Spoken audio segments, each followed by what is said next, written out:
بیچاری کئی روز سے دم توڑ رہی ہے، ڈر ہے خبر بد نہ میرے منہ سے نکل جائے، تقدیر تو مبرم نظر آتی ہے ولیکن پیران کلیسا کی دعا ہے کہ یہ ٹل جائے۔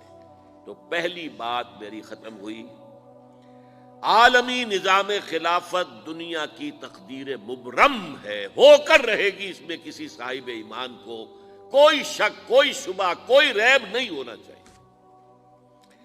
البتہ اس کا اب دوسرا پہلو کیا ہے، اس کا آغاز کہاں سے ہوگا؟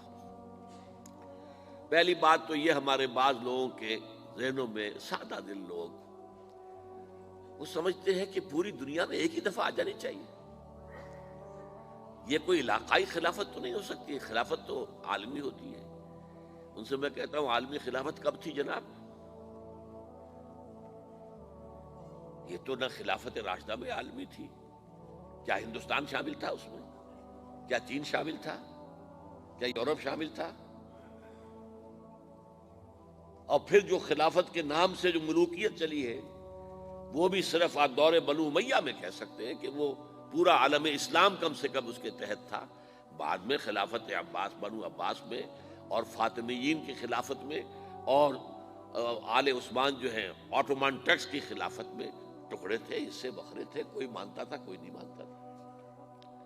اور سب سے بڑی بات یہ، اگر ایک دم پوری دنیا پر خلافت قائم ہو سکتی تو حضور کے دست مبارک سے ہوتی، لیکن نہیں ہوئی۔ نتیجہ کیا نکلا؟ ایک ملک میں حضور نے قائم کر دی، جزیرہ نما عرب،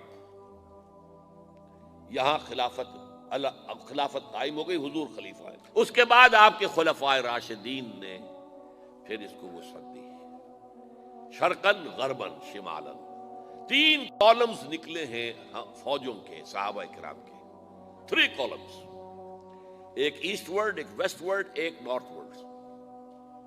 ایک عراق کو فتح کرتے ہوئے ایران میں پہنچ گیا، خراسان تک چلا گیا، ایک شام کو فتح کرتے ہوئے اور پھر سینائی پیننسولا سے ہو کر افریقہ میں داخل ہوا اور اٹلانٹک تک پہنچ گیا، تیسرا سیدھا شمال میں گیا، لیکن یہ زیادہ دور نہیں جا سکتا تھا، کوکیشین ماؤنٹینز آ گئے، کوہ قاف، اس زمانے میں تو یہ یوں سمجھیے کہ امپیسیبل تھا نا، کوہ قاف، لہذا وہاں آ کر رک گیا بابا۔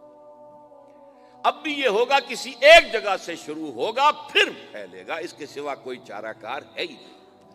اگر ہر جگہ پوری دنیا میں ایک ہی وقت میں ہو سکتا تو حضور کے دست مبارک سے ہوتا صلی اللہ علیہ وسلم۔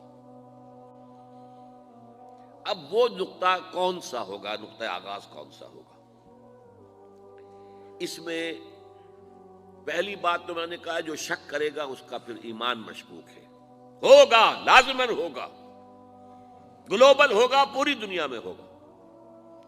کہاں سے شروع ہوگا اس میں آپ اختلاف کر سکتے ہیں، لیکن مجھے تو 2 حدیثیں تو ملی ہیں جن سے یہ اندازہ ہوتا ہے کہ یہ اس مشرقی خطے سے ہوگا، عرب کے مشرق کی جانب کسی ملک سے ہوگا، کسی خطے سے ہوگا۔ وہ حدیثیں بھی اب آپ پڑھ لیجیے پہلے، پھر میں کہہ رہا ہوں یہ خزانہ ہے جو ہم نے آپ کی خدمت میں پیش کیا ہے، کاش کہ آپ اس کی قدر کر سکیں، یہ حدیثیں آپ کو ازبر ہو جائیں، یاد ہو جائیں، لوح قلب پر نقش ہو جائیں۔ ہندوستان اور خراسان یعنی موجودہ افغانستان کا ذکر ابن ماجہ کی روایت ہے، عن عبداللہ ابن الحارث رضی اللہ تعالی عنہ قال رسول اللہ صلی اللہ علیہ وسلم یخرج ناس من المشرق یوطئون للمہدی یعنی سلطانہ، یعنی سلطانہ، دونوں طرح سے پڑھ سکتے ہیں۔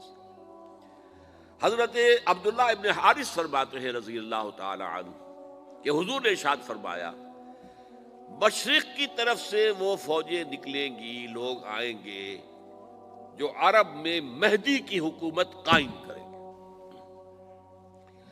یہ مہدی کون ہوں گے اس کا ذکر میں ذرا بعد میں کروں گا، لیکن نوٹ کر لیجئے کہ مہدی سے پہلے لازماً کسی مشرقی علاقے کے اندر وہ نظام قائم ہو چکے گا، تب وہاں سے فوجیں آئیں گی نا۔ یہ مشرق کون سا ہے؟ عرب کے مشرق میں آپ چلیے، ایران بھی آ جائے گا، افغانستان بھی ہے، پاکستان بھی ہے، اور اگر اسے اور توسیع دیں تو ہندوستان بھی ہے۔ یہ ہے عرب کا مشرق، اس سے فوجیں جائیں گی۔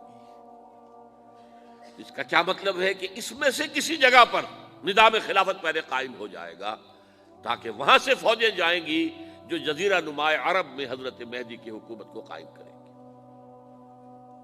اب دوسری حدیث سنیے، یہ سنن ابن ماجہ کی حدیث تھی جو میں نے آپ کو سنائی، آپ نے پڑھی۔ دوسری، عن ابی ہریرہ رضی اللہ تعالی عنہ،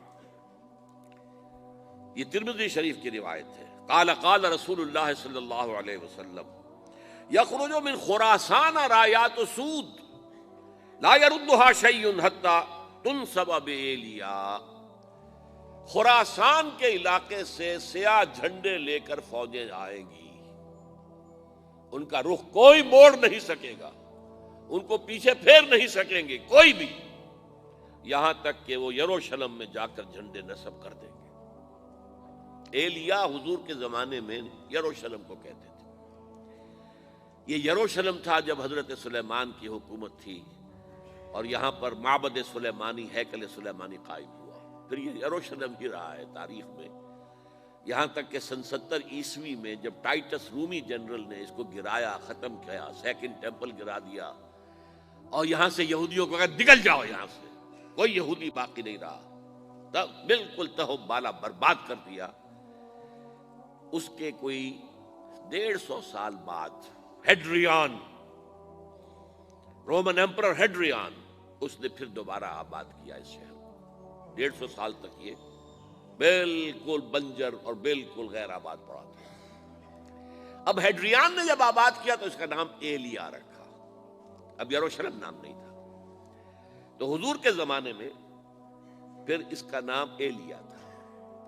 اور اب اس سے کیا معلوم ہو رہا ہے کہ یہ یروشلم مسلمانوں کے قبضے سے اس وقت نکلا ہوا ہوگا، ایک دفعہ پہلے نکلا تھا، سن 1099 عیسوی میں مسلمانوں کے ہاتھ سے نکلا، کروسیڈرز عیسائیوں نے آ کر اس کو قبضے میں کیا، لاکھوں مسلمانوں کو مارا، قتل کیا۔